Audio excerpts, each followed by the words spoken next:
신성 인간의 출현. 의견이 팽팽하게 맞선 상태가 오래 지속되자 흰옷 입은 신들은 중대한 결단을 내리게 되었다. 만약 자신들의 주장대로 해서 이 프로젝트가 실패하면 모두 검은 옷으로 갈아입기로 했는데, 그것은 우주 경영에 대한 자신들의 원칙을 바꾸는 것을 의미한다.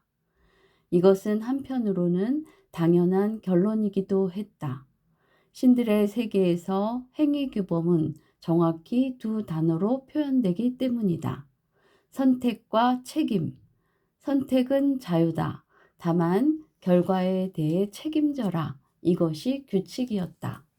신들에게는 창조주로서 절대적 자유의지, 곧 완전한 선택권이 보장되어 있었다.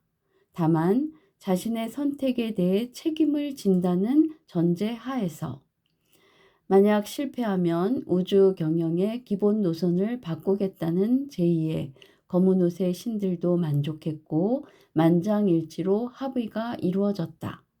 그리고 마침내 인간의 유전자에 있는 신성 정보를 작동시키기로 했다.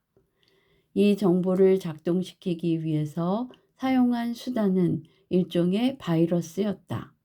그 바이러스는 인간에게만 영향을 미치도록 만들어졌는데, 인간의 유전 정보 속에 자물쇠가 잠긴 상태로 잠재되어 있는 신성 정보를 열 수 있는 힘을 가지고 있었다. 인간의 뇌로 들어간 바이러스는 마침내 인간 뇌세포의 신성 정보를 작동시켰다. 그 효과는 그야말로 극적이었다.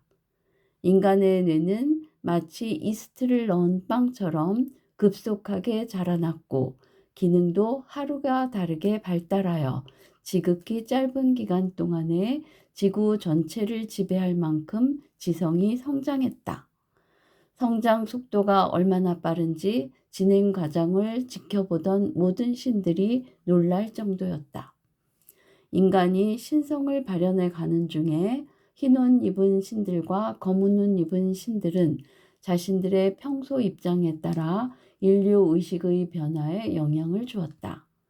흰옷 입은 신들이 인간이 신성에 접근하도록 동기를 부여하기 위해 주로 사용한 것은 기쁨과 희망이었고, 검은 옷 입은 신들이 인간으로 하여금 신성에 접근하지 못하도록 주로 사용한 것은 의심과 두려움과 죄의식이었다. 신성 정보는 크게 두 가지 기능을 갖도록 되어 있는데, 하나는 성찰이고 다른 하나는 창조였다. 성찰의 기능을 통해 얻을 것은 자신이 누구인지 아는 깨달음이었고, 창조의 기능을 통해 얻을 것은 창조주로서의 기쁨이었다. 이 두 가지는 서로 균형을 유지하면서 그 기능이 하나씩 드러나도록 되어 있었는데, 지금까지 우세하게 발현된 것은 창조의 기능이었다.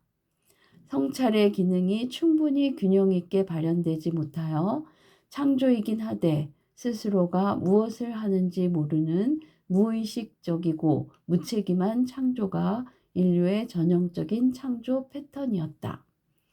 자신 안에 있는 신성에 대한 자각 없이 스스로가 가진 창조의 능력에 고무된 인류는 자신이 지구의 지배자요 주인이라고 생각하게 되었다. 지구의 모든 자원을 독점하고 함께 살도록 허락받은 다른 생명체들을 마음대로 다루어도 될 권리가 자신에게 있다고 믿게 된 것이다. 이것은 다른 모든 생명체와 지구 자체에 엄청난 스트레스가 되어 하늘을 바라보며 신음하고 하소연하는 생물들이 날로 늘어나고 신들의 세계에는 구조 요청이 끊일 날이 없을 정도가 되었다. 흰옷 입은 신들은 한편으로는 인간이 스스로의 신성을 자각하는 데 도움이 될 정보를 계속 내보내면서, 다른 한편으로는 인간이 만들어내는 부정적인 정보를 부지런히 청소하고 다녔다. 흰옷 입은 신들 중에서도 특히 신성 발현 프로젝트의 후보로 인류를 선택해야 한다고 주장한 신들은 훨씬 더 적극적인 활동 방식을 택했다. 정보를 보내는 것만으로 부족하다고 판단될 때는 그들 중 자원자가 직접 지구를 방문하여 어떻게 신성을 발현시키는지 모범을 보이는 경우도 있었다. 어떤 일은 드러나게, 어떤 일은 드러나지 않게 인간의 신성을 깨우기 위한 일을 하고 갔다. 처음에 매우 지위가 높은 신들이 내려와서 가르침을 전하고 모범을 보였는데 그들의 이야기는 대부분 신화의 형태로 후세에 전해지거나 아예 잊혀져 버린 경우도 많았다.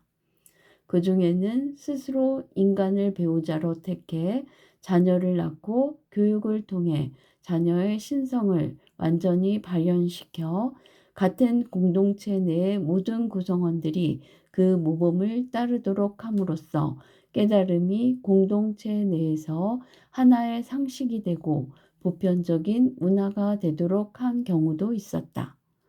그 뒤를 이어 많은 신들이 다녀갔는데 옛날에 다녀간 신들보다 비교적 최근에 다녀간 신들의 기록이 더 많이 남아 있어 인류는 주로 최근에 다녀간 신들을 많이 따랐다.